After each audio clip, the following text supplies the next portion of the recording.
They call me a traitor. Let me sit with that for a second because I want you to really hear what happened. I've been called a traitor, not by Paul Kagame's propagandist, not by M23 apologist, not by Rwanda's diplomatic corps, not by the Western think tankers who still can't even find Goma on a map. The same one that can't even name Rwanda and call them backers. I was called a traitor by people who call themselves Congolese patriots, by people who wave the blue and yellow red flag, by the people who claim to love the Congo the way I love the Congo. My crime? I criticized Félix Tshisekedi. President Félix Tshisekedi, God forbid I forget to use that term. And that's it. That's the full extent of my treason. I had the audacity, the sheer unforgivable audacity to say out loud, what millions of Congolese people whisper in private.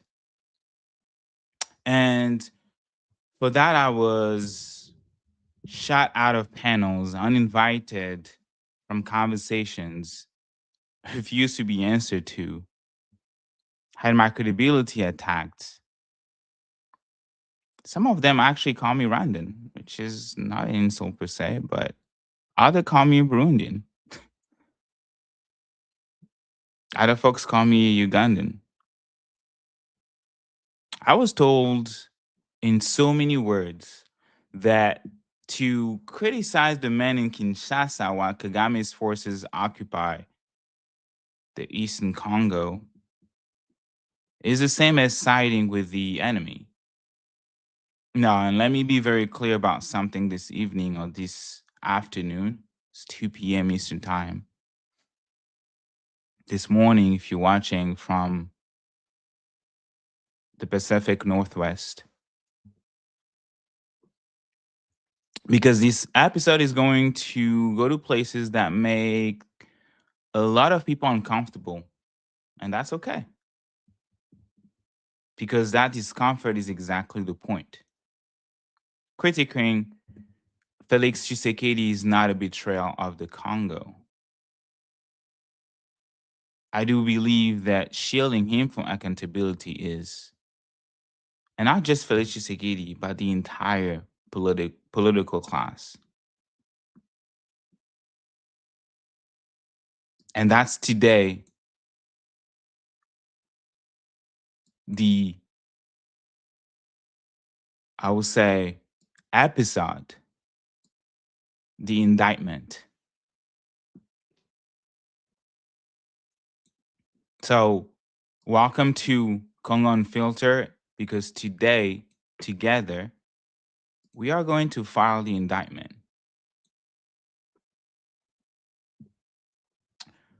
Before I get into the substance of today's episode, this evening episodes, depending on where you're watching this from, I need to address something structural, something that goes to the very heart of the political discourse, works in our community, in the Congolese community, because it directly affects or explains why what I'm about to say tonight or this evening has been suppressed, ridiculed, and weaponized against people like me. Right? So there is an unspoken contract that operates in most diaspora and civil society spaces when it comes to the DRC. That the contract goes something like this. As long as Rwanda is the enemy, and Rwanda is the enemy, I want to be crystal clear. The occupation of the Congo, the North Kivu, part of South Kivu, by Rwandan forces, the RDF, and the M23 proxy is a war crime, right? And a violation of Congolese sovereignty in every conceivable legal and moral sense. As long as Rwanda is the enemy, because that's the point I was trying to make, the contract says that we must not speak ill of Kinshasa, the Tshisekedi's regime, the Congolese government, that we must not complicate the narrative. We must not give the ammunition to the other side, right? And it sounds reasonable on its face. And then you really sit down a second and you think about it, and you realize that it is one of the most dangerous intellectual framework that exists in Congolese political life. And I know that people before me, my elders at Friends of the Congo, my elders in this struggle for free Congo, were also attacked.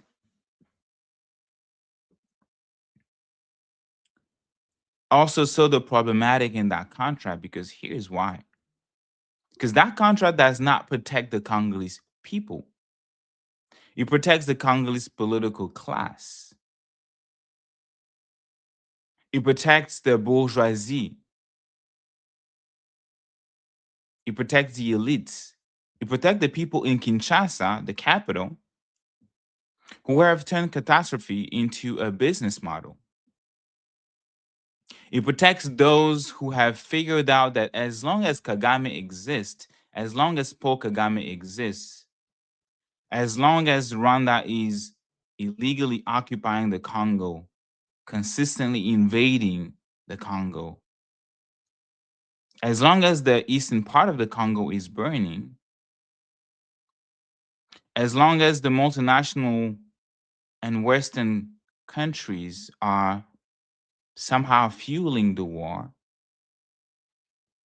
that they, meaning the political class, the Congolese political class, will never be held accountable for a single dollar that they have stolen, a single contract they have rigged, a single election they have manipulated,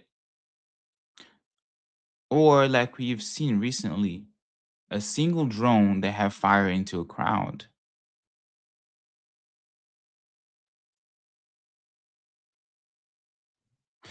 But the logic, right?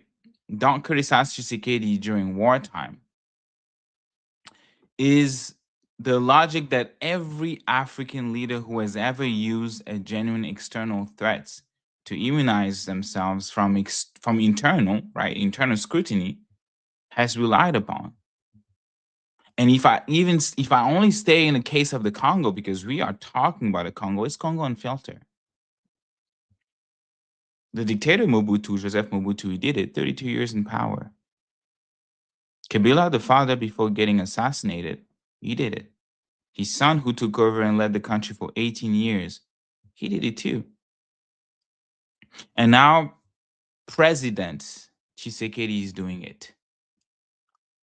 And the tragedy here is the deep tragedy is that many of us in the diaspora, many of us who consider ourselves advocates for the Congolese people, friends of the Congo, we have become enforcers of that silence. Not because we are corrupt,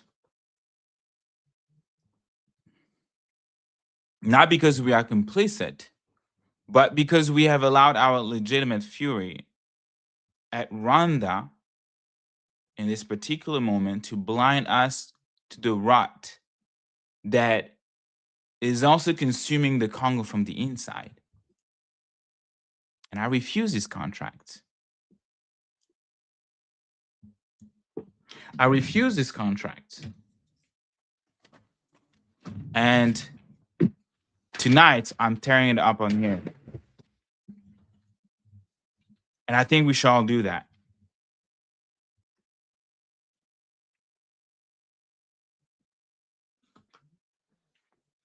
Because we need to understand the forces at play. And at Friends of the Congo, we are clear about the crisis in the Congo, the four-dimensional crisis in the Congo, who are behind the 30-year, and I would even go deeper, 140 years of exploitation, of subjugation of the Congolese people. And I'm going to focus on one of them, the Congolese political class led by President Tshisekedi today.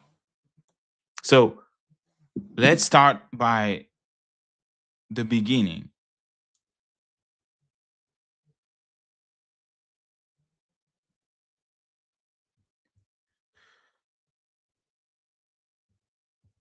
Let's start by the beginning because context matters.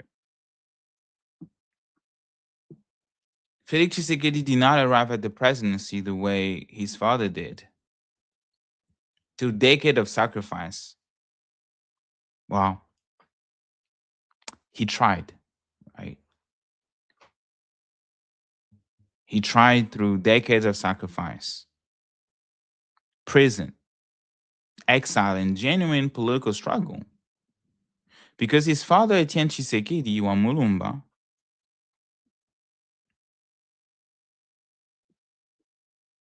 was a titan for so many. And whatever his flaws, and he had a lot of them, the man paid a price for his convictions, for what he believed in. Because he was arrested, he was beaten, he was exiled. We cannot take that away from him. He built a UDPS from the ground up as a genuine opposition force against Mobutu and then against the Kabilas.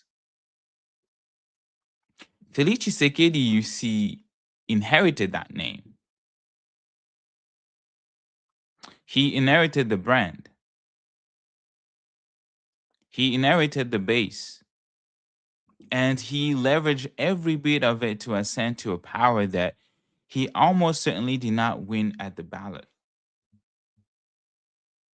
To run, he actually presented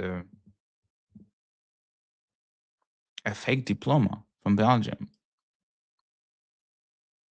pretending to have studied a field that never existed in that university. Look it up. So let's talk about that 2018 election, because the Catholic Church at that time deployed 40,000 election observers. 40,000.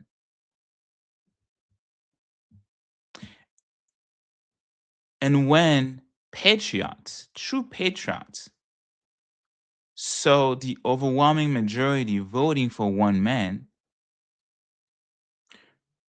but also saw that what was being published, what was going to be published, was going to be the opposite.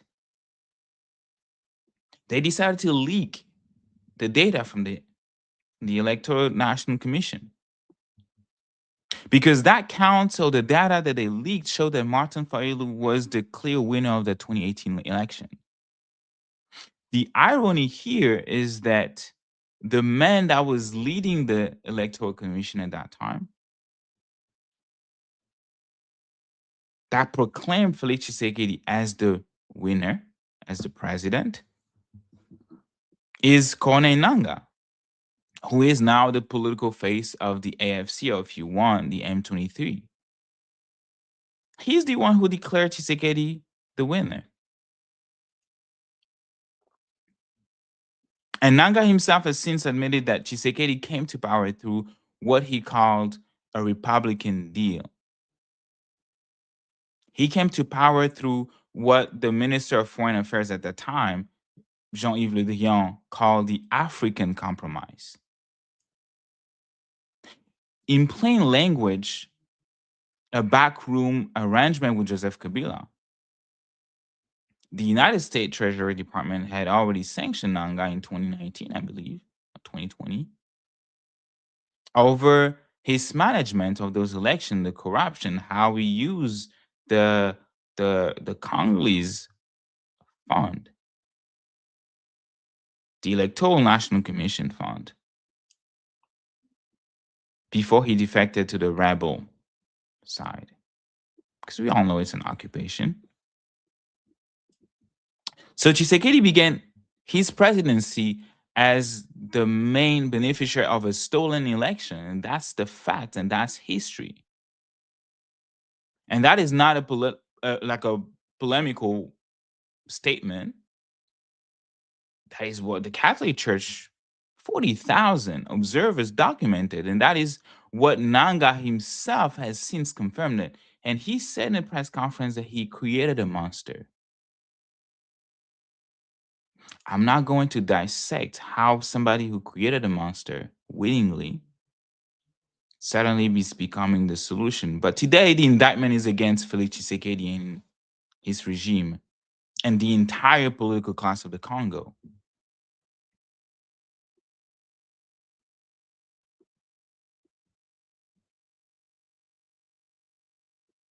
So Tshisekedi arrived to the Palais de la Nation, which is the equivalence, I guess, to the White House.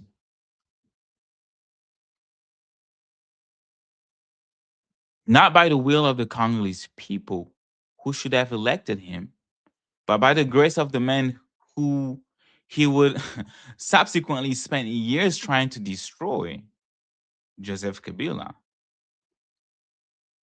recently sentenced to death on alleged presence in Goma because when he was stripped away from his immunity, he hadn't set his foot in Goma yet. He hasn't openly said that he's part of the M23, but he was sentenced to death, a former president alive in a country that is still struggling to put his peace together, to get peace, to even have sovereignty. Now, I'm not defending Kabila. Kabila's crime, and he has committed many of them, are their own chapter, their own indictment, and perhaps their own episode of this very show. But again, today is the indictment of Félix Tshisekedi and his regime. But what I'm saying is that the moral foundation of Tshisekedi's presidency was compromised from the first day. And that's very important for people to understand that.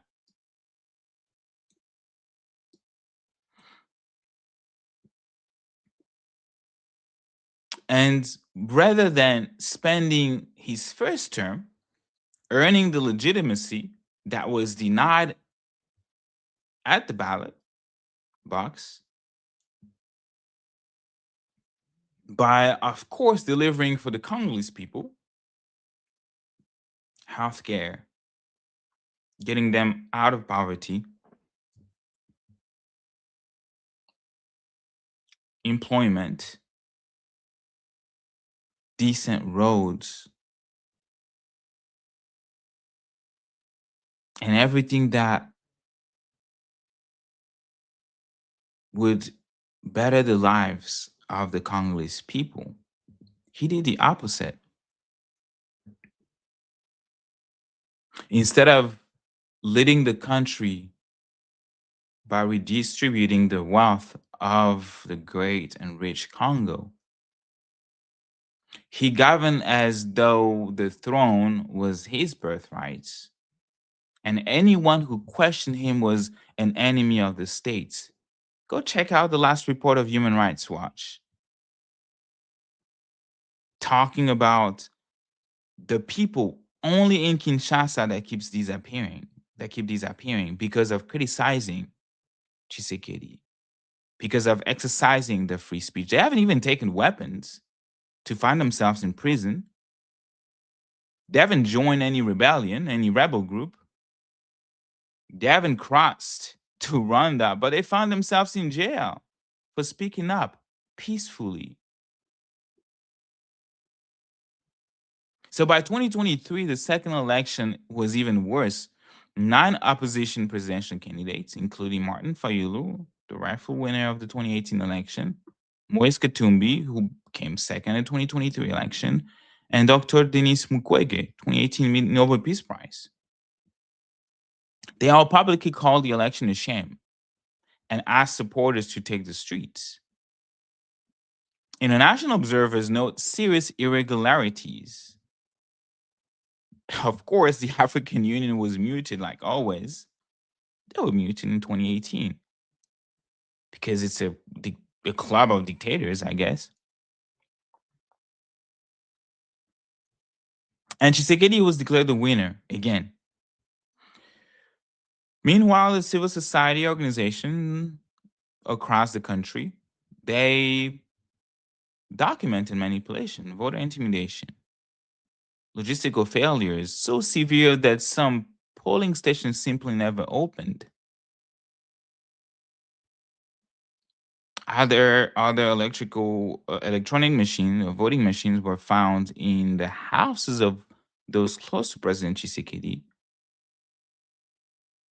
Some polling stations were kept open weeks after they were supposed to be closed, or the election was supposed to end, or the voting process.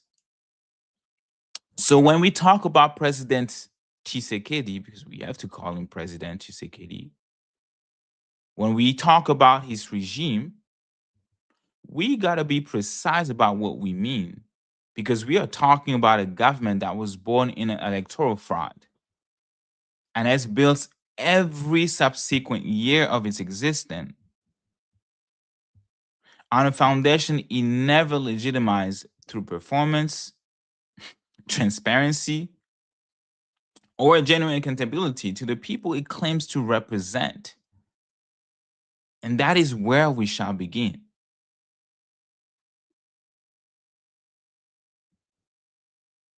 Now, let us talk about what happened once the Tshisekedi government was in place, because the silent contract that I described earlier has allowed an extraordinary catalog of corruption to accumulate with almost no sustained public reckoning.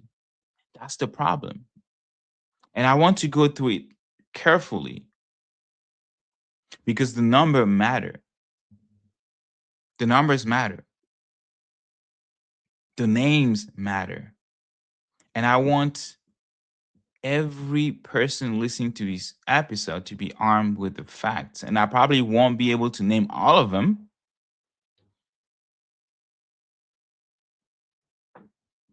but I want people to be aware. So let's start with Vital Kamerhe, who's now being silent. He was the Speaker of the National Assembly for a long time,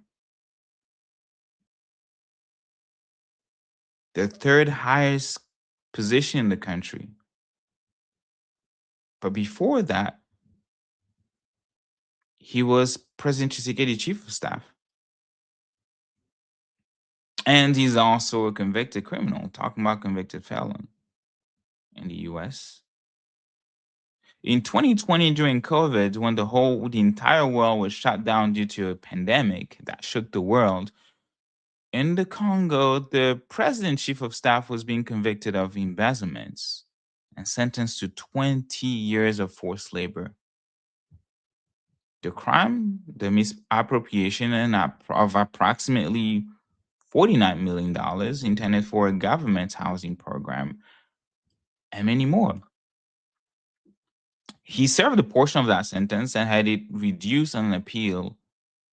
And by 2024, he was not only free, but had returned to the very center of political power as an elected Speaker of Parliament.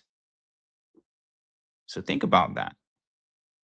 A man convicted of stealing tens of millions of dollars from a public housing program for a country where more than 60% of the population lives on less than $2.15 a day. That man was later presiding over the national legislature. Think about it as a Speaker of the House. And the president, Tshisekedi, who campaigned on fighting corruption, preside over this rehabilitation of a convicted felon. And this is not by accident. This is the architecture of a system in which power protects power. Every system is designed to achieve the result it gets. In the case of the Congo, for 140 years, that system has been designed to protect those in power. Another example is Vidya Chimanga that people probably forgot. In September 2022, an investigation by the Swiss newspaper Le Temps, in partnership with organized crime and corruption reporting projects, OCCRP, published leaked video footage that rocked Kinshasa. On those videos, you can see Mr. Chimanga, who was at that time Tshisekedi's own special strategic advisor, was caught on camera offering unlimited access to the DRC's minerals resources, of course, in exchange for bribery.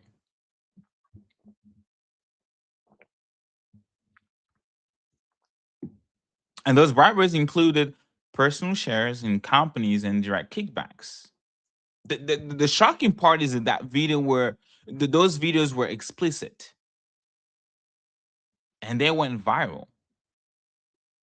Tshisekedi's response at that time is showed Chimangas initially protected his closest ally, at least until the political pressure became impossible to ignore. Impossible to ignore, I mean. So Chimanga eventually faced a token prosecution. 3 years was a recommendation from the prosecutor. But I think, and for those who are watching, following the case, the message had already been sent to anyone that the president's cycle or circle operates with impunity. And the machinery of accountability only moves when the optics become unbearable.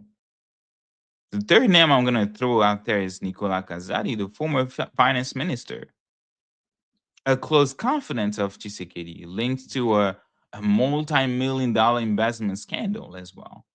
And what happened to him? He quietly left the country in June 2024, I believed. And the arrangement reportedly facilitated from the president office, and he traveled to France.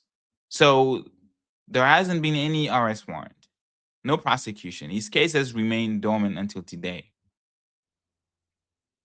He actually said in an interview that whenever they received $1 million, and I'm literally verbatim quoting what he said in that interview, he said that when they get funding from the World Bank, from the IMF for projects to reduce poverty, they distribute the money among themselves first, and then they're going to think about the project and how they can implement the rest. I'm paraphrasing, I would say. So while millions of Congolese have no access to healthcare, while teachers go unpaid, while soldiers in the East fight without adequate supply, the finance minister of the Congo at that time, until today, takes a comfortable exit to Europe. And no one is held responsible. Then there is the case of Constant Mutamba, the former Minister of Justice. Let me say that again. The Minister of Justice, the man charged with upholding the rule of law in the Congo.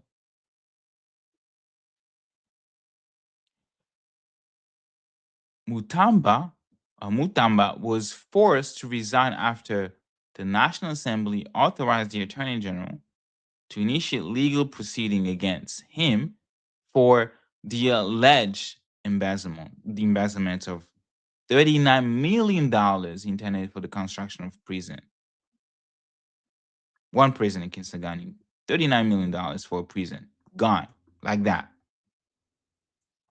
And the fact that it took this long and required full act of the National Assembly just to initiate the proceedings against a sitting minister tells you everything you need to know about how accountability functions, or rather, how it does not function in Kinshasa. And honestly, I don't think that he embezzled all of that money himself, just like the names that I mentioned prior to him or before him. It is a system.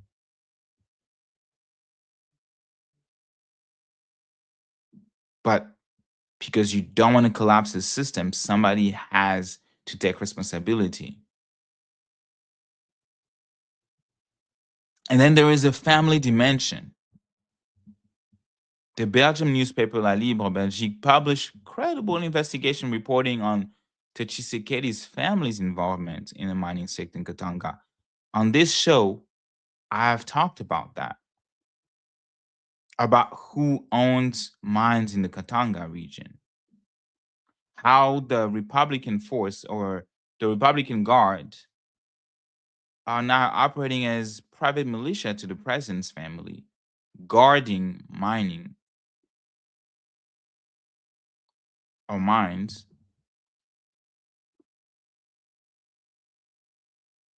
for the president, for his wife, for his brothers, sisters, and probably kids. I don't know. But it is a system that the family was able to take from the Kabilas, who took that same system or that same a system of looting the Congo from the Mobutus. 65 years of a country in the hands of three families. So those reports have mentioned Tshisekedi's mother, his wife, the first lady, so Marthe, Maman Marthe, his wife, the first lady, in connection with business interests at the Eurasian Resource Group, ERG, one of the largest mining conglomerates operating in the DRC's mineral-rich Lualaba region. And these are matters under active judicial inquiry in Belgium. And then about the First Lady, don't get me started about how they hijacked Genocost, how they turned Genocost, genocide for economic gain, through the different institutions that they created into a profit.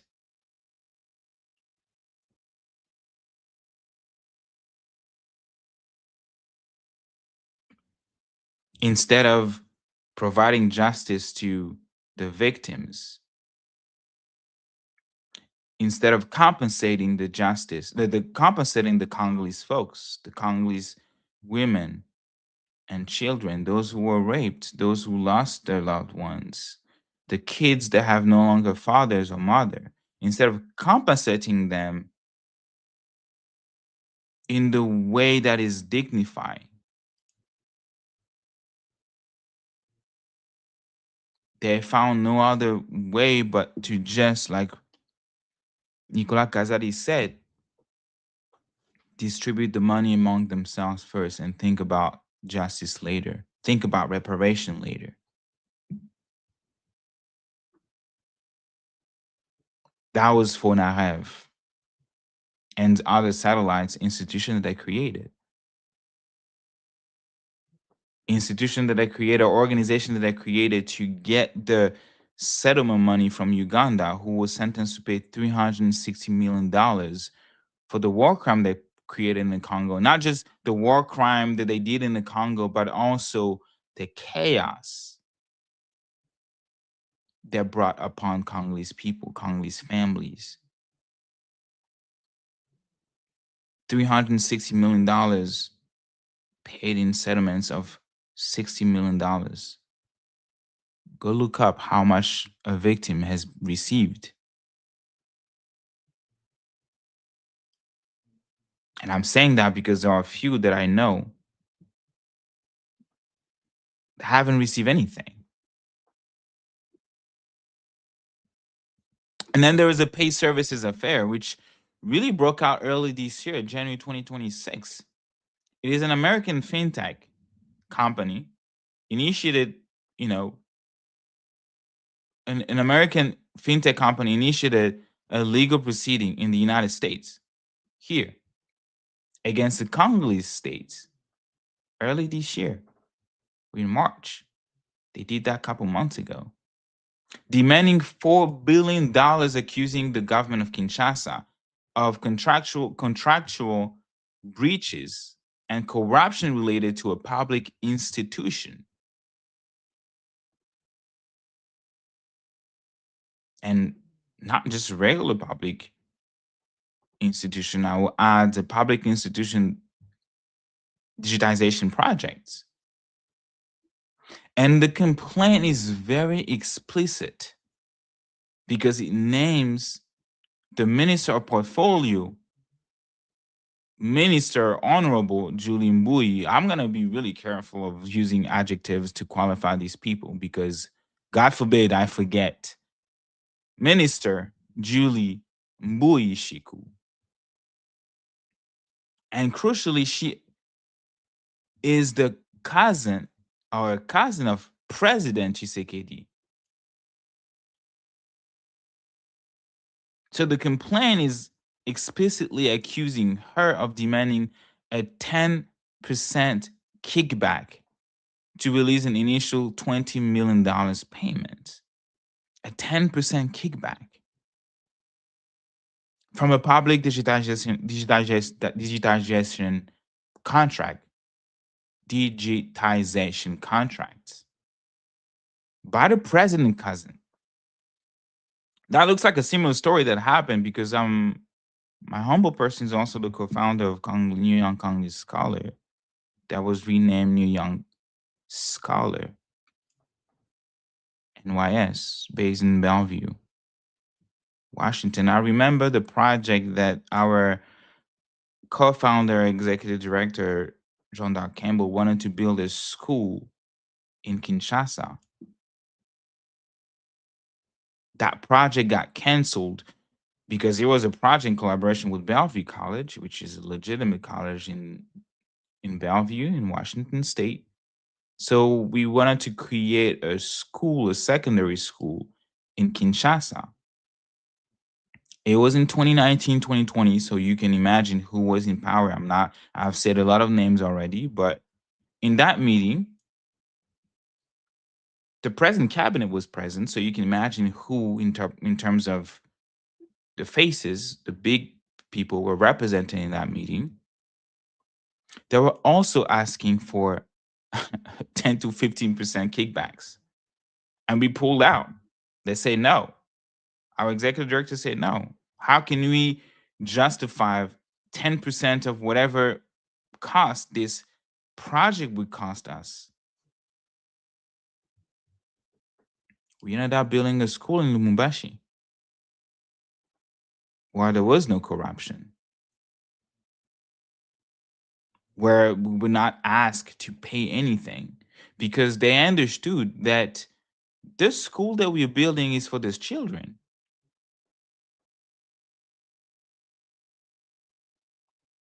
So the World Bank here tells us that nearly 2/3 of the DRC, approximately 100 million people, live on less than $2.15 a day. And 80% of Congolese youth are unemployed. At least 84% live under extreme poverty. 84%. The DRC is like at the same time one of the richest countries on earth and one of the most desperate poor. The Congo is not poor. It's just simply mismanaged or poorly managed. And that combination, mineral wealth and the mass poverty, does not happen by accident. It is a product of a system. And that system under Tshisekedi, under President Tshisekedi, has not been reformed. It has been deepened. And I said at the start of this episode that tonight we are filing the indictment. The first count of that indictment is systemic, institutionalized, presidential level corruption that has consumed public resources on a scale that constitutes a crime the Congolese against the Congolese people. So now some of you listening to this might say, Gaetan, you're being too hard, and every government in Africa deals with corruption. And what distinguishes this Tshisekedi? If you're asking yourself that question, and my answer is this: it is not only the corruption as staggering as it is, it is also what happens to the people who point it out. Jean-Marc Kaboun was once one of Tshisekedi's most important political allies. He played a crucial role in dismantling the Kabila Tshisekedi's coalition government. The arrangement that initially brought Felix to power, the African Compromise, the arrangement that Emmanuel Macron in Kinshasa told Tshisekedi, we know in what condition you came to power, let's not talk about that.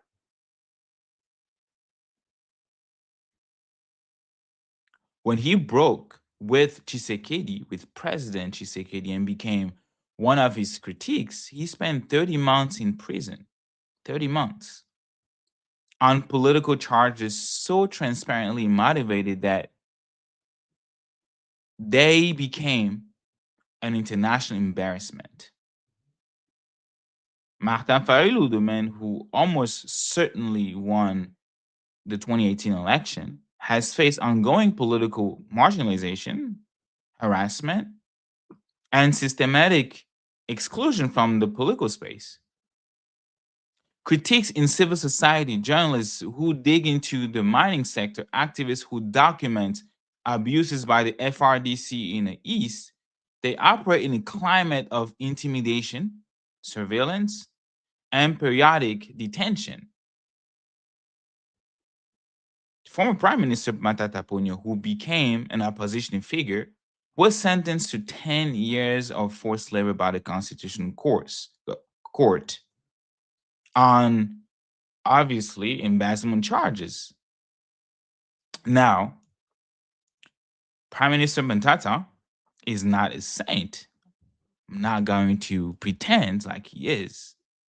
And his conviction may have had merit. Okay.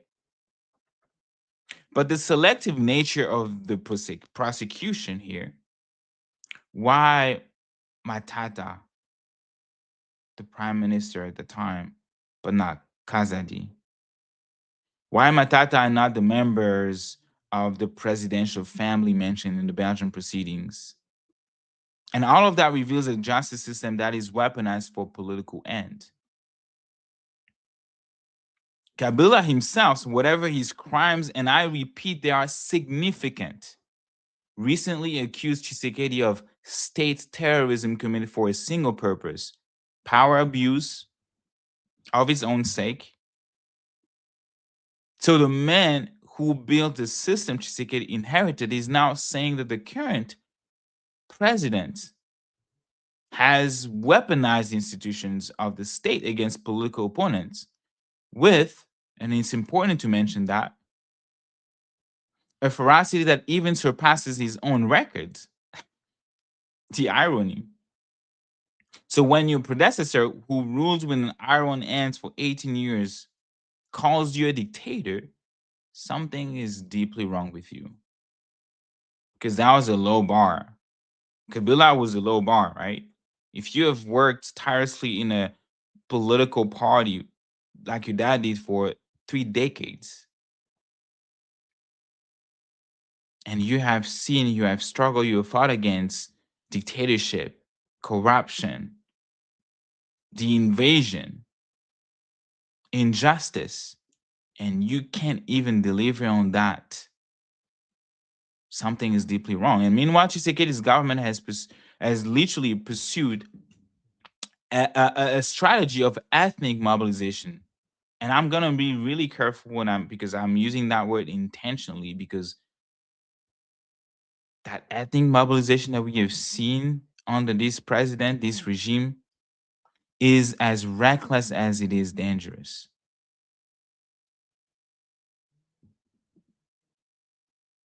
Because by casting the war in the East not as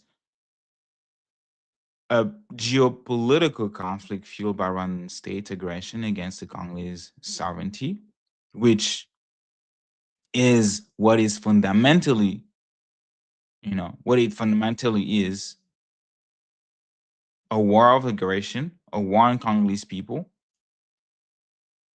But that war has been somehow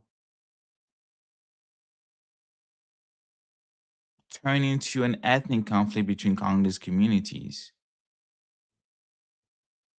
I'm saying that because the Congolese government went to Doha to negotiate with the M23, recognizing the legitimacy of whatever M23's grievances are, which is that they are fighting for the survival of an ethnic groups, the Tutsis. Forget about the 450 ethnic groups. And the regime has fueled attention that has spilled beyond the East, whether it's in Katanga, whether it is in Kinshasa, on the radio, trottoir, sidewalk in Kinshasa. Threats have been made, and I have heard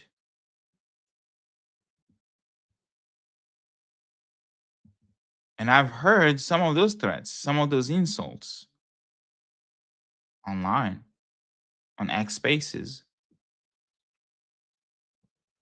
made against people in the Katanga who perhaps have accumulated that frustration of seeing their province being plundered while they live in misery, while they live in poverty.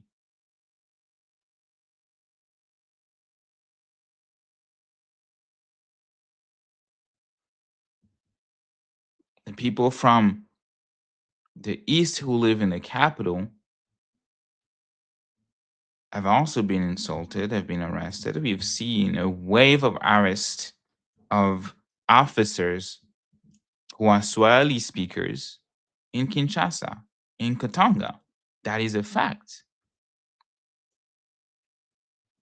Simply for being perceived as either culturally affiliated with the conflict zone or perhaps close to former President Kabila. This is not the behavior of a leader who is building a nation. This is a behavior of a politician who is stoking identity division to maintain his grip on power. I remember by reading the last days of Mobutu, how he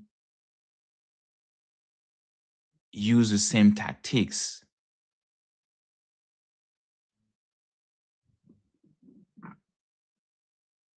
Shout out to David Pandolin, who's listening to us from Italy. Free Congo forever. Yes.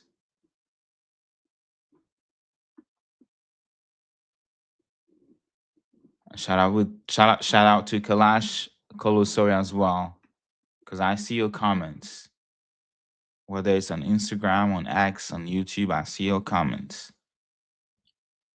So the second count of indictment is the systematic suppression of political opposition and the weaponization of ethnic identity for partisan political gain.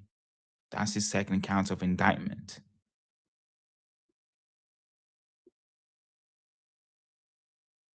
Because when it comes to the war, because ultimately for all the corruption and the suppression of dissent, Tshisekedi's most damaging failure, the one that has cost the most lives, displaced the most people, and done the most irreparable damage to the Congolese state, is his catastrophic military strategy in the Congo. Almost seems like he had none when he came to power. I keep asking people that in 2018, what was his plan?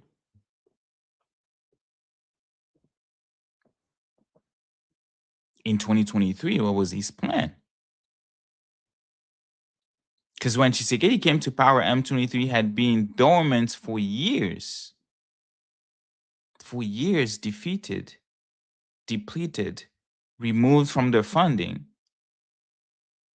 Because Rwanda was sanctioned by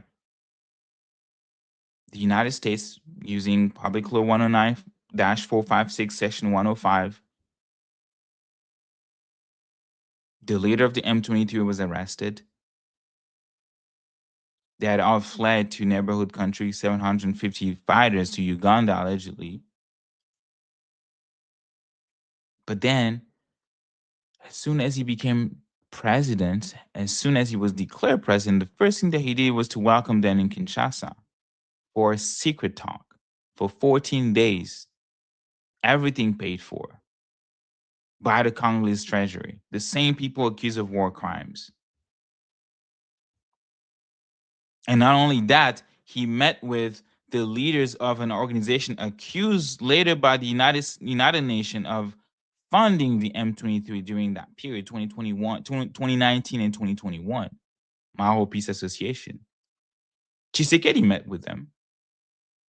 There was a photo op. How do they have access to the president? That's another question, which is part of the indictment here. By 2022, that group, the M23, had been reconstituted and reframed by Rwanda, and the offensive that followed consumed North Kivu province with devastating speed. And Goma fell in January 2025, and we talked about that. We covered that. At least 3,000 bodies. Bukavu fell a couple months later. Cities of hundreds of thousands of people fell to a proxy force whose foreign backing has been documented by the United Nations, a group of experts in reports after reports that we have talked about in this show, maybe not explicitly, but at least on Friends of the Congo X space,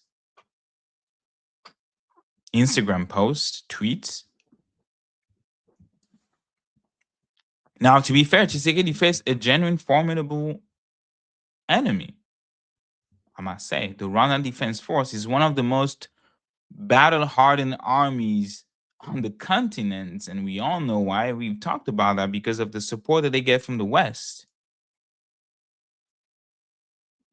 So M23 with the Rwandan support is not a ragtag militia like we've known or like we've heard.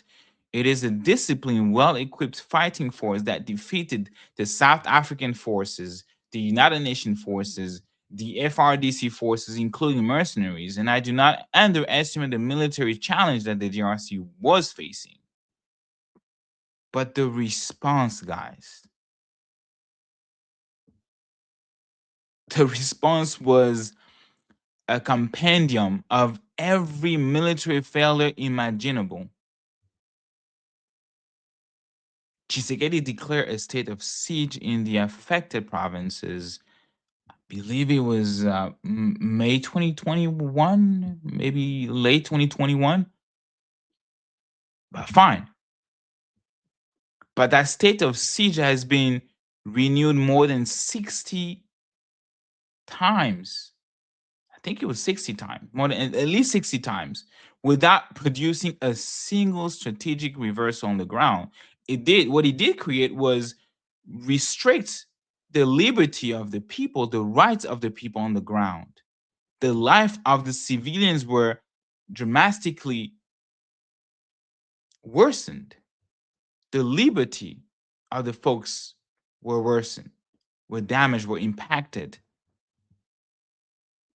It became not a tool of military governments, but a permanent suspension of civilian authority that gave cover for both military impunity and political manipulation. Because during the same time that they had those states of siege, we had reports of military officers used as, I would say, bodyguards and escort of wood and minerals being shipped to Kinshasa.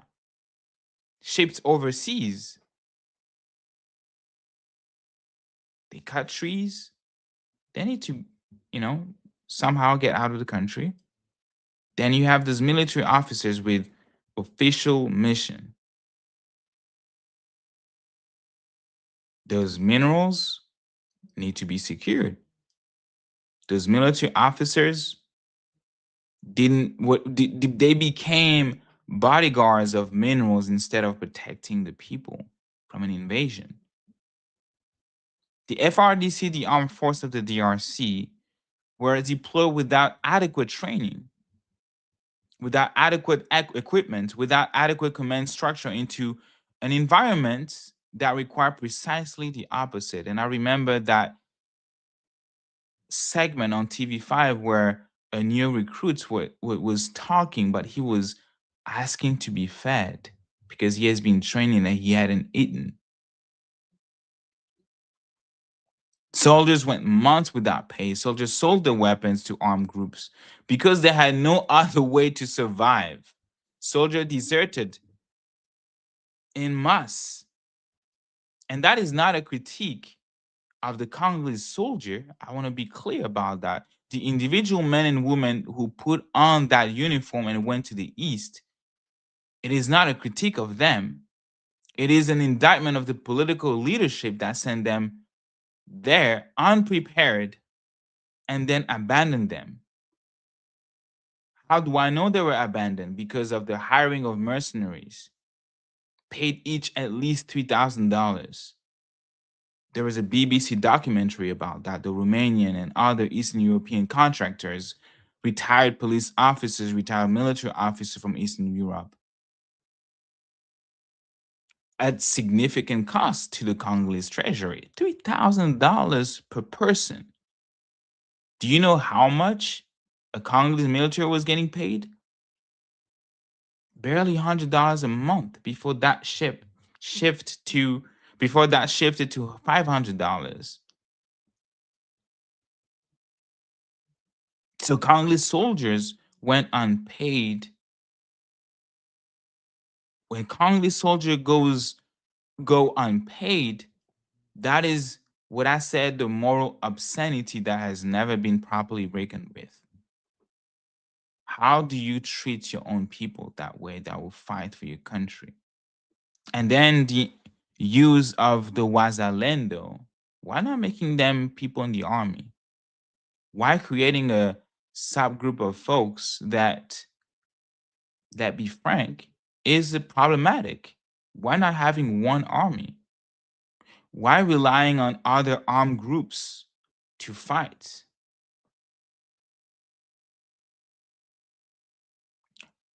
Does it mean that when those armed groups, when those rebel groups, who, and I have to say it, have committed war crimes on their own, and one of them, the FDLR, because if we are going to quote the United Nations reports to indict Paul Kagame, to indict the Rwandan Defense Force, if we are going to quote the United Nations or the United States to applaud the sanctions against the RDF, if we are going to quote or use those resources to ask more accountability for those who have brought chaos upon Congolese folks, I think it is fair to also quote them, because the same resources, the same sources are also saying that the FRDC or President Tshisekedi integrated the FDLR fighters. Whether it's a few of them, hundreds of them, but we need to be objective.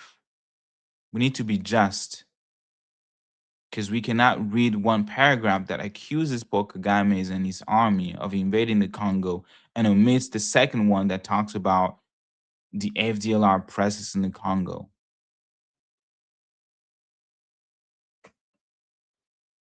The Democratic Force for the Liberation of Rwanda, a group that includes individuals connected to the 1994 Rwandan genocide.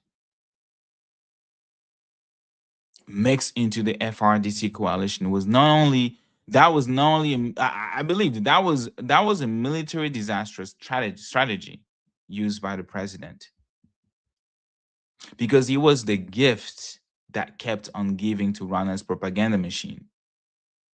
Because when they go to Washington D.C. and sign on June 27 the agreement that talks about the presence of Rwandan Defense Force in the Congo as defensive measure, and the condition to lift that measure is the neutralization of the FDLR.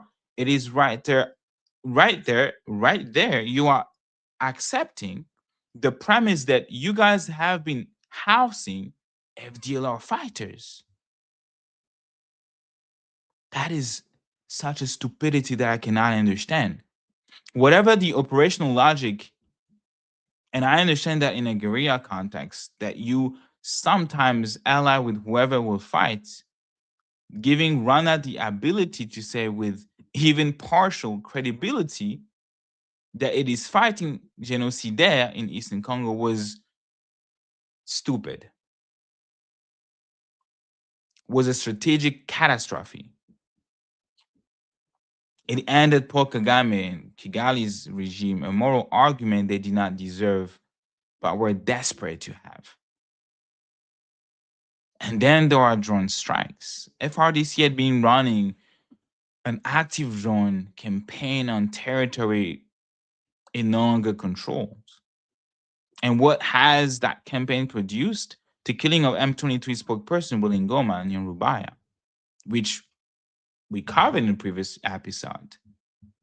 A military action of questionable strategic value, the killing of at least 22 civilians in Masisi in a drone strike that has been widely documented, the attack on a French humanitarian aid worker. And again, there was also some things that I have to mention about that. Why do we know by name that humanitarian workers, but we don't know the name of the other two?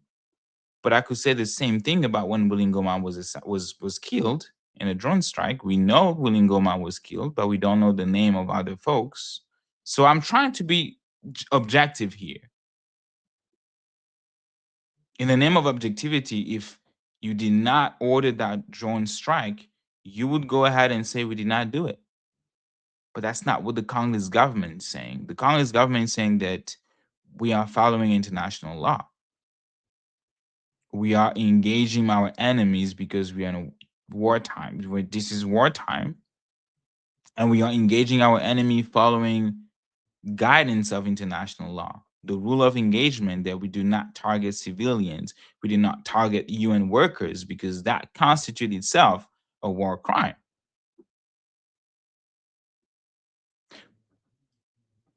But that killing prompted France's own foreign ministry to make calls to Kinshasa, not to the M23 who controls that region. And keep in mind that when they wanted the airport of Goma to be reopened, they talked to the M23.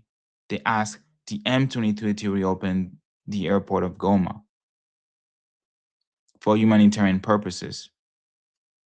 But for that killing, they called Kinshasa. Not M23, not Kigali, but Kinshasa, seeking clarification. Who fired the weapon? Who gave the order?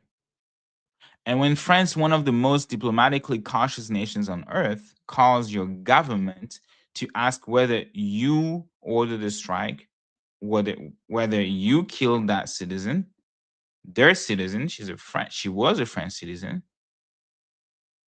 the answer that France diplomacy's own communications contain is damning. How can you bomb a territory that you don't even control? Like when you look at the war happening in Iran, between Iran and the US, collateral damage is nothing for American, because it's war. American people are not dying in those airstrikes. So they are going to willingly, and we don't care. We want to target that leader. It doesn't matter for them if Iranian civilians are dead, which is a war crime, if we have to follow the logic of international law. But in the logic of war, these are not our collateral damages, theirs. They are Iranian citizens. But how do you explain that as a Congolese responsible government, you are going to bomb territory that you do not control? Because even for drone strikes, and I mentioned that previously, you need human intelligence. You cannot constantly be flying over places in the drone. You have a limited time, limited fuel, limited range. You need intelligence to confirm the exact position of your target at the time that you are launching the attack. But you cannot trust that information because you're not there. You don't control that territory. And as a Congolese government, killing your own civilian in a war you are losing is irresponsible. Just like we've seen videos that I personally denounced of the FRDC bombing M22 position from a refugee camp, endangering the civilians, potentially killing the people, the aid workers that you claim to govern or protect. And that is not a war strategy, that is stupidity. This is a massacre conducted under the national flag, and I refuse to stand and shout Fachi Beton. And talking about the resources that was put in place to buy those hundreds of drones and new military equipment, where did all that military resources go? Where are all the billions in defense budgets increases? Because we've had one of the largest cities of North Kivu and South Kivu falling between in the hands of the M23/RDF.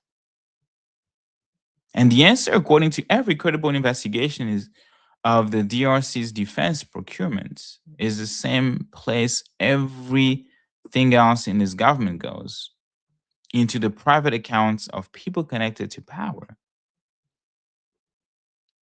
So the third count of indictment is gross criminal negligence in the conduct of the war, resulting in the deaths of Congolese civilians and the collapse of the state military capacity in the Congo.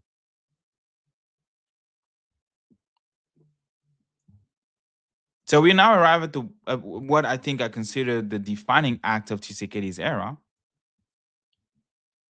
The one decision that will be debated by Congolese historians for generations. And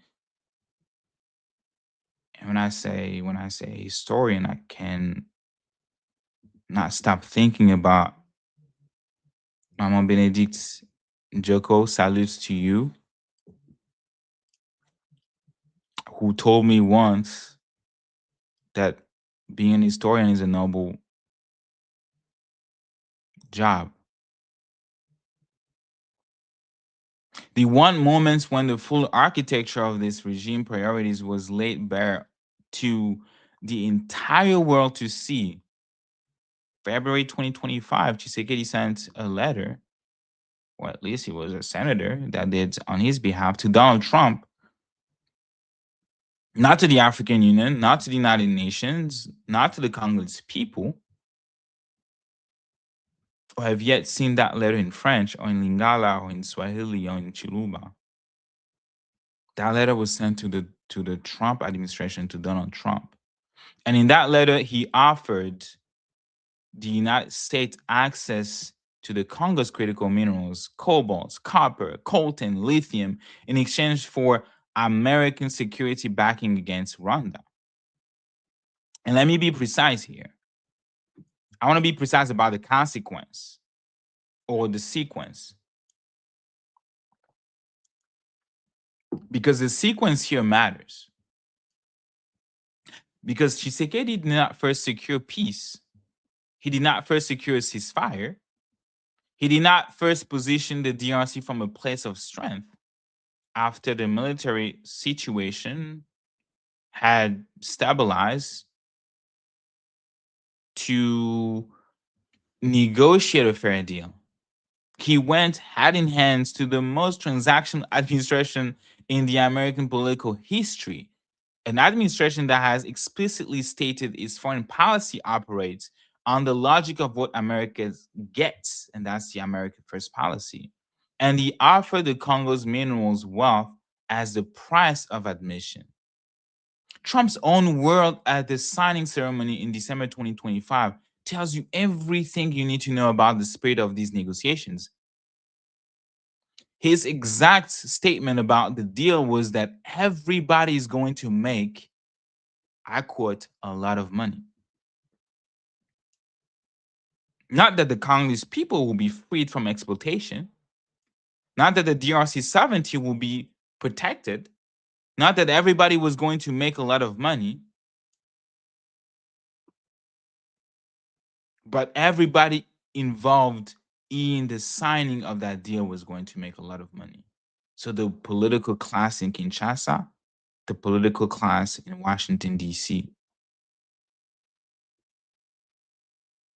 Because I guarantee you, for those living here, your iPhone 17, 18 will still cost you what, $1,200 full price, $30 a month if you're doing a settlement, a payment plan. The Washington Accords signed on December 4th, 2025, have been praised in some, I would say, quarters as diplomatic achievement. And I want to be honest with you, if they produce a genuine, verifiable enforced withdrawal of Rwandan force from the Congolese territory, that we have accomplished something no previous diplomatic process managed. But that is nothing.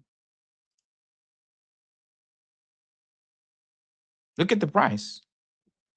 Look at what was exchanged. And the Congo still has no peace. The Strategic Partnership Agreement on Critical Minerals, which we analyzed, discussed in depth in previous episodes, is not a development partnership. It is a supply chain consolidation tool designed to serve American national security objectives. The agreement says itself so explicitly. It uses language of supply chain and national security objective in its own text. It establishes a strategic asset reserve. It locks the DRC mineral exports into US linked market pipeline, and embedded in it, carefully constructed, legally precise, is a mechanism that excludes aligned persons and excludes non-aligned person and covenation from participation. In plain language, countries like China, North Korea, Russia, and Iran are structurally excluded from the benefit of Congolese mineral partnership under this agreement. And what is shocking is that the Congolese people were not even asked about that decision. Now, some people would say, good, those countries or this country exploited the Congo for decades, or in the case of China, because we're talking about China. China controls, according to the World Bank, nearly 50% of DRC's cobalt production. The Chinese model, which is literally inherited from the Western model of exploiting the Congo, they are just better at doing business than Americans. They are better at bribing Americans than Americans. That Chinese model of minerals for infrastructure has produced infrastructure but not sovereignty. Why not diversify to the Americans is probably the question, and it is a reasonable question. And here's my answer. Because I asked the same question to a friend who once tweeted that he would rather die than to be, and I'm paraphrasing him, a slave to Kagame, to Rwanda. And I said, what about not being a slave to anyone? Why would you not be okay with being a slave to Rwanda, but you'll be okay to be a slave to America? Why would you condition your liberty or your freedom to one particular country? The US Constitution said all men are created equal. The Congolese Constitution also said the same. Most, I would say, all constitution in the world, at least in modern democracy, talks about equality and how it is important for people to be free. So I cannot comprehend why people want to trade one patron for another from a position of desperation in the middle of a war without any of the leverage that peace would have given you, that justice would have given you. Review after independent review of the Washington Accord makes essentially the same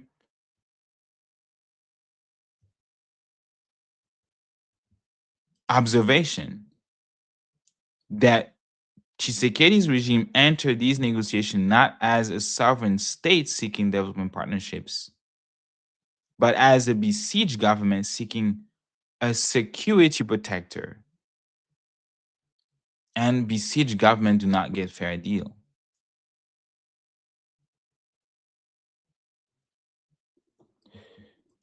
There is this group. Let me just make sure that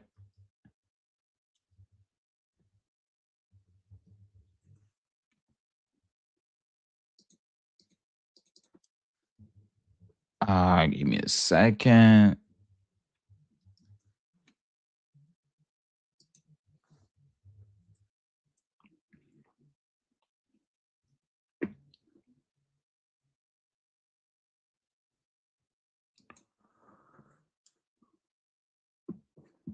So there is this group. I'm trying to see, can I share that?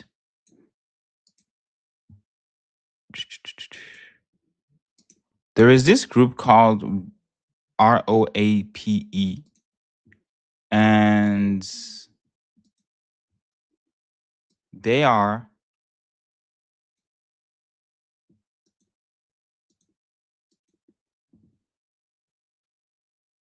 the review for African political economy. They published last month in February 2026 an analysis on the Congo, and they said directly that Congolese policy choices on resource governance, export routes, and foreign investment are now tightly linked to US geopolitical goals, leaving Kinshasa with limited room to cooperate with other partners. Right?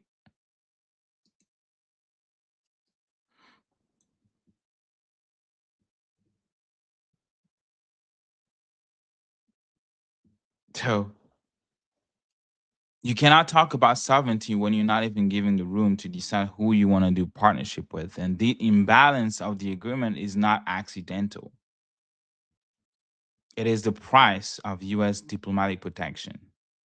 So, what does that mean in practice? It means that the DRC has essentially accepted terms in which the country's mineral wealth, the cobalt that powers your iPhone, the copper that electrifies American homes, the coltan in every semiconductor is now promised under treaty terms to serve American supply chains objectives. Before any Congolese child sees a clinic bills from the revenue, before any Congolese teacher sees a salary paid from those royalties, before any Congolese woman in the Kivu has as clean water piped to their homes from the wealth that lies beneath her feet or their feet,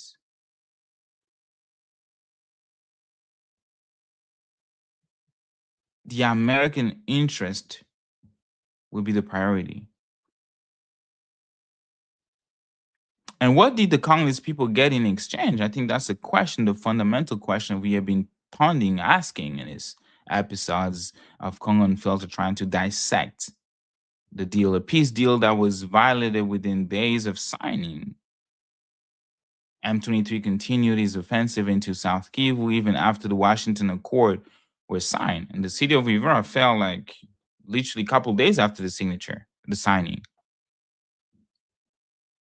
The front line remain active. The ceasefire remains a document, not a reality. As the people of Goma, the people in Bukavu, if they're at peace. The ceasefire here has been constantly violated by both sides. And Congolese human rights lawyer and civil society organization were so alarmed by the terms of the minerals agreement that early this year, in January 2026, they brought the matter before the country's constitutional court, and we talked about that.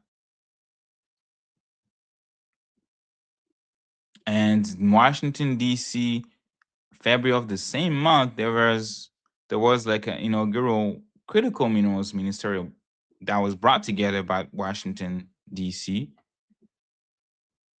And we've seen delegation from many countries. I think it was about 50 countries, and the Congo was among them, to discuss how to strengthen American supply chains in the face of Chinese dominance. And that's critical to the course of our conversation, because on the sideline of that meeting, an MOU was signed between Glencore and the US-backed Orion Critical Minerals Consortium. And Glencore, one of the mining, I would say, multinational that has operated in the Congo for decades. That's who Glencore is. Accused of corruption with Dan Gertler. One of the companies whose history of the DRC or in the DRC is a study in how minerals wealth flows out of and poverty flows in. Our executive director in a meeting with all the coordinators said something very interesting today. He said that all the millionaires, all the billionaires are in the mining sector in the Congo. But interestingly enough, they are all foreigners. They're not Congolese. So the wealth flows out and the poverty flows in. That's the Congolese reality, that while people in suit sign papers in Washington and get rich or richer, real people in Goma, in Bunagana wait and wonder and hope to have access to decent water, to clean water, to have enough to buy food. So, ladies and gentlemen, people, the fourth count of indictment is the surrender of Congolese mineral sovereignty under condition of duress, without a mandate from the Congolese people, producing terms that serve American and multilateral corporate interests before Congolese ones. I know this has been a long episode, but listen, when you're being attacked on social media, when you're being insulted because you're telling the truth, you need to strike back with arguments. I don't do strawman arguments. I don't do invective. I don't insult. But I will bring you the receipts from the research that I've made, from the articles that I've read, the report that I've read, documentary that I've watched. So now we come to the argument that has cost me the most, I would say, the argument that has gotten me called a traitor. The argument that has made certain segment of our community want to silence this show, silence people like me.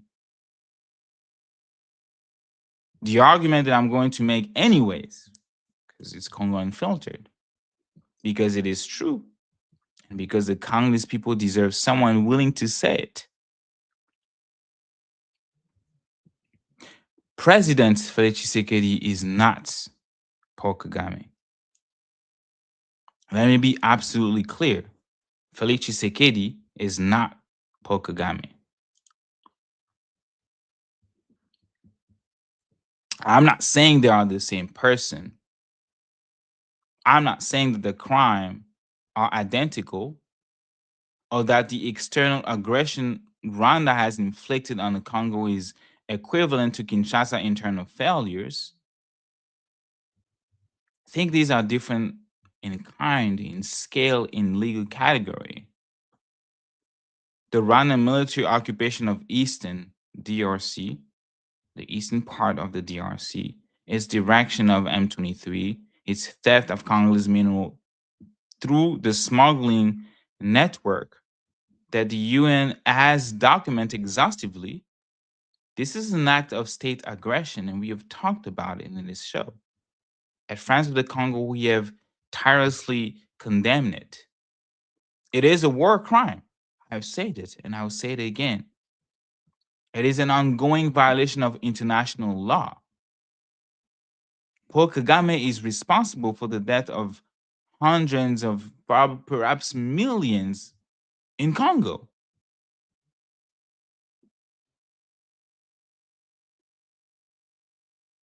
And all these people dead, all these victims across nearly 3 decades of predatory intervention, invasion. So I'm not minimizing any of that. I'm not equating Tshisekedi's corruption with Kagame's mass atrocity. But what I'm saying is this, that they are both, in their own distinct ways, existential threats to the Congolese people's ability to determine their own destiny. And one of them has been allowed to hide behind the other. Kagame is the external predator. He is the wolf at the door. He's visible. We know what he's doing, and we know why. Nobody has an issue denouncing him. Not genuine people who care about the freedom of the Congo. He's exploiting the Congo's mineral wealth, suppressing a perceived security threat on its western flank, and maintaining the internal, I would say, legitimacy of his regime through the mythology of regional dominance. He's a predator. He's killing Rwandan people, his own people. He's killing Congolese people. Because that's what predators do. They behave like predators. Tshisekedi is something more inside this, I would say. He is the gatekeeper who left the door open. He is the commander who sent soldiers to the east without bullets, without pay, without a coherent plan. He is the president who went to Washington not to demand justice for the Congolese people, but to offer American corporations priority access to the Congolese resources. He is the leader who allowed a convicted felon to become Speaker of the Parliament. He is the man who welcomed Paul Kagame to the Martyr Stadium. He's the one who called him brother, even after he has been documented that at least 5.6 million people died between 1996 to 2003, as per the International Rescue Committee. Well before he even accessed to power, but he's still welcoming and called him brother. Can you imagine?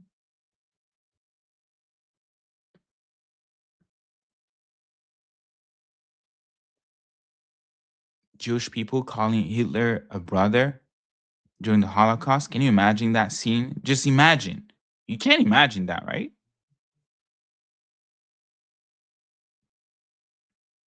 He is the man whose cousin allegedly demanded kickbacks from a contract while the teacher of the Congo went unpaid. And he is dangerous precisely because he speaks the language of sovereignty.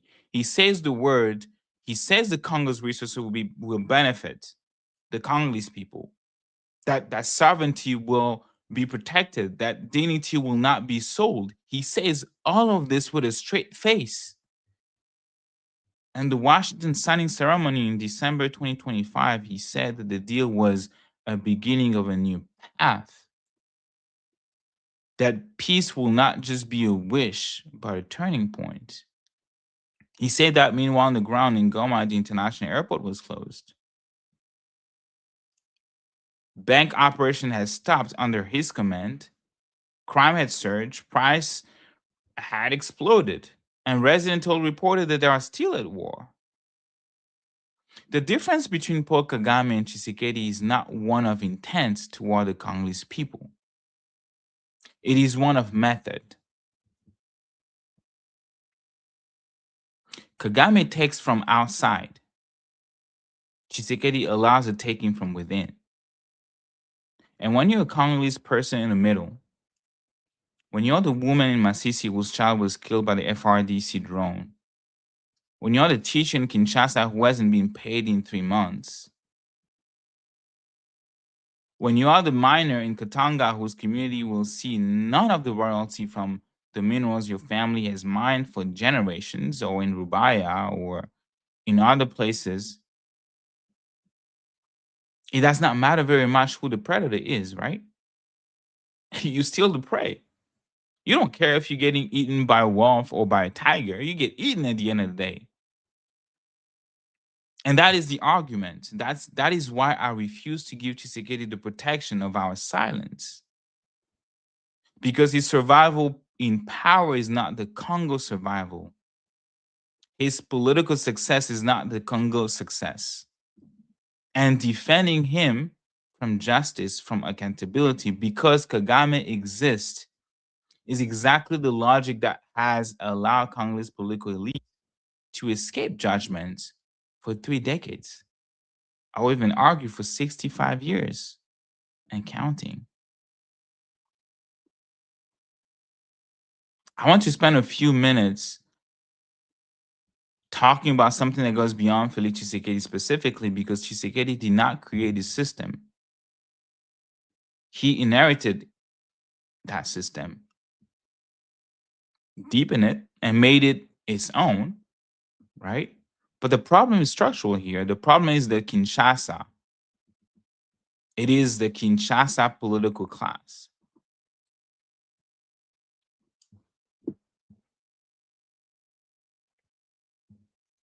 There's a governing elite in Kinshasa drawn from across ethnic groups and across political formations, across the post Mobutu, post Kabila eras, that has collectively decided that the Congo's extraordinary wealth exists for the benefits, and that the country resources are a price, like a prize, I mean, that a prize to be bought, a prize to be fought over among themselves. And the only time they appeal to the people is when they need a crowd for a rally or votes for an election. They tend to manipulate anyways. We have seen this elite navigate Mobutu's decline, Kabila's assassination, Laurent Désiré Kabila, Kabila's son, extended overstay, 18 years in power, and Tshisekedi's managed transition and M23 reconstitution. And through all of it, the same fundamental reality has persisted. The people at the top have gotten richer, and at the bottom have gotten poorer. And for 3 decades, the eastern part has been burning. I've said it before and I will say it again until it is impossible to ignore. The Congo is considered too large and too rich to be governed by the Congolese people. That it is the operating assumption of every major external actor that has inserted itself into this country, from King Leopold II, robber, to the Belgian colonial administration, to the CIA role in Lumumba assassination, to the war in the 1990s, to the current mineral force security framework. The external assumption here is that Congolese leadership cannot be trusted with Congolese resources. And that is the sad truth, the truth that should make every one of us who cares about the Congo furious and resolved, is that a significant portion of the Congolese political class has internalized that assumption. They have made themselves the local partners of the extraction system.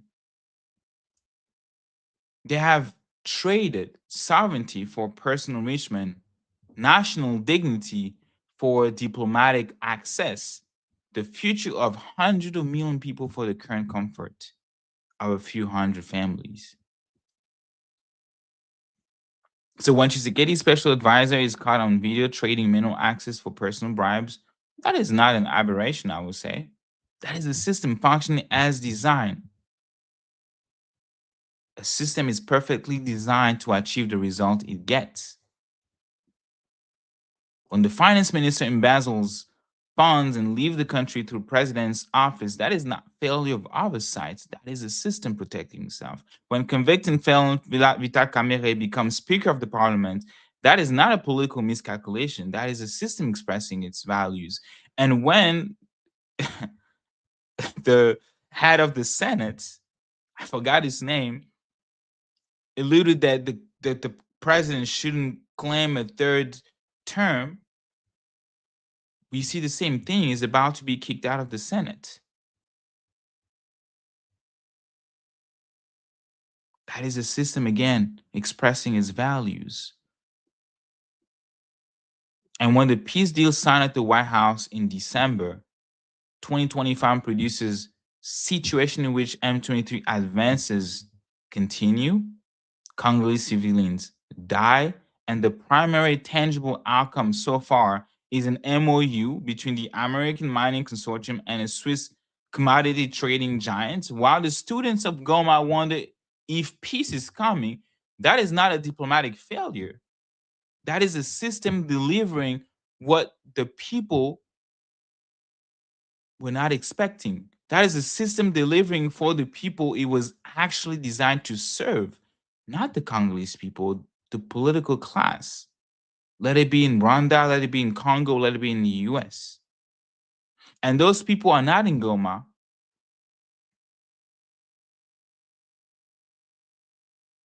They are not in Masisi. They are not in Bukavu, in Kinsangani. They're not the common people. They are the elites in Washington, in Paris, in Rwanda, in Zurich. And yes, in certain neighborhood in Kinshasa. Now, I want to be very careful here because this show is not about the business of despair. We did not cover the Congo to produce helplessness. We cover the Congo, and Friends of the Congo has been covering the Congo since 2004. We cover the Congo because we believe deeply, stubbornly, in defiance of every piece of evidence that argues otherwise, that the Congolese people deserve better, are capable of more, and that accountability, honestly pursued, is the beginning of change. So let me say what I believe the Congo actually needs. Not a diplomatic communique, not an investment framework, not a mining MOU. So what the Congo actually really needs. First, leadership that is accountable to the Congolese people. That's the whole point of a democracy. Not accountable to external patrons. This sounds obvious. It should be obvious, but it is not how the DRC political system currently operates. Every government since independence has ultimately been sustained not by the consent of the governed, but by the support of one external patrons and another in Belgium, then the United States through Mobutu, then a complex interplay of regional powers under Kabila's, and now the United States again under Tshisekedi. A government that owes its political survival to Washington will always, at the margin, serve Washington's interests before Kinshasa's. And that has to change. The mechanism for change is genuine democratic accountability. Elections that are actually free, actually fair, with results that are actually reflecting the will of the Congolese voters. The Congo has never had that, not once since the independence. So, second, a genuine anti corruption reckoning that does not stop at convenient political targets. The resources that have been stolen from the Congolese people over the last I would say what 6 years alone, the embezzled construction funds, the kickbacks, the family business interests in the mining sector, the fights between rebel groups that somehow make other people rich, the flight of former officials to comfortable European cities with public funds in their account. Again, this is not incidental to the Congo's poverty. It is a principal cause of it. The DRC has enough mineral wealth to finance universal primary education, universal healthcare, and basic infrastructure across the entire country many times over. The reason it doesn't is not a lack of resources. Again, I said the Congo is not poor, it is poorly managed. It is a drainage of problems, and the pipes drains into private accounts. So, third thing about what the Congo needs, what Congolese people needs, it is an honest reckoning with the military and human security situation in the eastern part of the country. That the Washington Accord may or may not produce a genuine ceasefire and a genuine Rwandan withdrawal. We will see. I don't know. If they do, that is again a geopolitical outcome worth acknowledging, and I will acknowledge that. I will be among the first to do it. But peace on paper is not peace on the ground. The people of North and South Kivu or Vituri of Tanganyika, they needs just they don't need just a cessation of hostilities between armies. They need a political settlement that addresses the root cause of 3 decades of conflicts. Why do we have to take weapons to discuss our disagreements? And maybe because the government in Kinshasa doesn't even allow those who don't have weapons to speak. You see, if I was in the Congo, I would be arrested. I would probably be dead, and that's a fact. So, land tenure of and citizenship dispute, the governance vacuums in the East, the economic exclusion of communities from benefiting the resources extracted from the lands, and yes, the relationship between certain communities and the Congolese states. A relationship that has been abused by Rwanda for proxy purposes, but that also contains genuine grievance that Kinshasa has been cowardly and too dishonest to address. When everything is fine, there are Congolese. And the language they speak is a Congolese language. And I'm talking about the Tutsi and the Kinyarwanda. When we're in conflict, they're Rwandan. Because Tshisekedi, to his credit, said in 2020 that the Banyamulenge are Congolese. The Minister of Information, Patrick Muyaya, said that Kinyarwanda is the Congolese language. And when they said that, they were jeered for it. And I want to acknowledge the moment because it was a moment of, I would say, political courage. Probably not the time and not the way to do it, but still, saying words is not the same as building the legal and institutional architecture of citizenship belonging and right-based governance in the East. That architecture does not exist. And until it does, the grievances that Rwanda exploit will remain available for exploitation. We're going to have people who have no part of being Congolese suddenly named, appointed as high-ranking official in the army, appointed minister, appointed governor or vice governor. So fourth, the Congo must develop a vision for its mineral wealth that is centered on the Congolese people, not the American supply chain, not the Chinese refining system, not the European trading houses, the Congolese people. What will it look like if Katanga before it powers anyone else electric vehicle? What would it look like for the Colton of the North Kivu to finance the school and hospitals of North Kivu before it finances the semiconductor of the global electronics industry? These are not impossible questions. They are the questions that a sovereign government that actually serves its people would ask.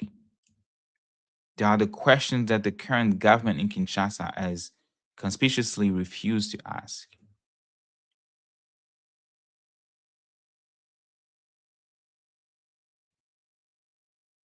Fifth, and finally, we, the diaspora, the civil society, the activists, the advocates, the friends of the Congo, we have to stop protecting leaders who don't deserve protection.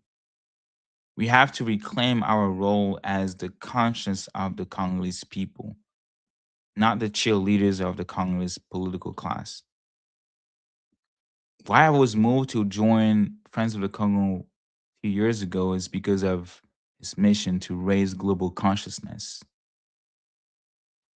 Because when we silence critiques of Tshisekedi because Rwanda exists, we are doing Tshisekedi's political work for him. When we call people traitors for demanding accountability, we are enforcing a silence that serves the powerful and betray the vulnerable. That's the facts. The Congo's liberation, genuine liberation, not the flag waving kind, but the kind where a woman in Masisi can name her president and know he works for her, will not come from Washington.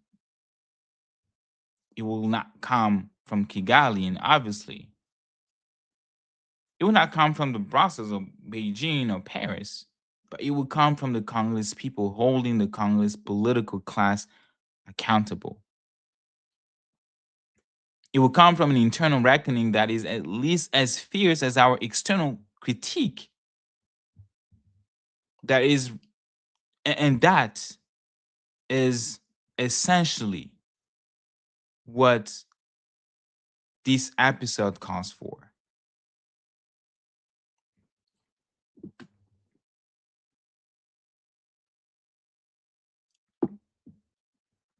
I want to close tonight by speaking directly to the people who call me traitor. People who said that they are going to personally attack me on social media, whether it is in person or on social media. I understand the reflex. I genuinely do. When the country is under attack, when the east part of the Congo, North Kivu, South Kivu is burning, when Rwanda's force occupy Congolese cities and the world barely notices, the instinct is to close ranks. The instinct is to say, now is not the time for internal critique. Now is not the time for division. Now is the time for solidarity. I understand that. I felt that pull myself in discussing with my brother, son of Congo, that I salute, Curtis. I felt that when discussing with Poncia, that I salute Poncia Niembo. I know what it is to love this country so much that its suffering feels personal, feels physical, feels like something you carry in your chest every single day. Francine Bouyou, a friend of mine that I salute, said 243, which is the code of the country, tattooed in our hearts. So we carry that feeling for the Congo every single day. But here's what I know after everything that I've seen, everything that I've studied, everything that I've read, advocated for in his space. The Congo has been burning for 30 years. And for 30 years, the argument has been that now is not the time for internal critique. Mobutu was protected by anti-Belgium sentiments. Kabila the father was protected by anti-Mobutu sentiments. Joseph Kabila the son was protected by anti-imperialist sentiment. And Tshisekedi is now protected by anti-Kagame sentiment. All while the Congo has been burning. If now is never the time, then the time never comes. And 100 million people continue to live in the richest poverty on earth, sitting atop of more minimum wealth than any nation should ever need, while the children go without schools, the mother go without clinics, the fathers go without work, and the soldier go without ammunition. I'm not a traitor. I'm someone who refuses to let love of country be weaponized into protection for those who are destroying it. This is part one because the indictment is filed. The case is open. The Congo deserves better. The Congo demands better. And so should you. This has been Congo Unfiltered. Thank you so much. And I will see you next week. Ciao.